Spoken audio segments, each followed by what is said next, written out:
అనాథగా మిగిలిపోయా నువ్వు అనుకుంటున్న దేవుడు ఎప్పుడు అలా అన్నదా? ఎప్పుడు అనుకున్న దేవుడు కాడు.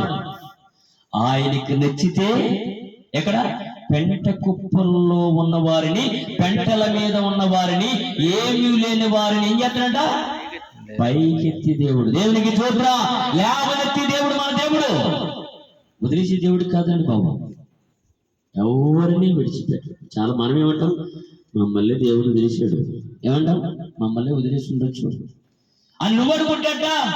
బైబుల్లో అలా రాయబడలేదే, బైబుల్లో అలా లేదే.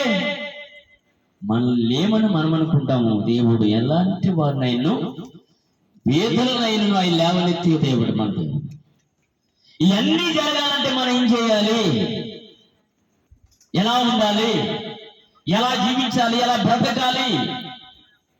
నిజముగా దేవుడు మనల్ని ఆశీర్వదించబోతున్నాడండి. ఆశీర్వదించడం అంటే నేను డబ్బుల గురించి, ధనం గురించి చెప్పను అన్నట్టు కూడా. ఏం తెలుసా? ఆశీర్వాదించిన బ్రతికి ఉండటం ఆశీర్వాదం. దేవునికి చూద్దా మనిషి బ్రతికి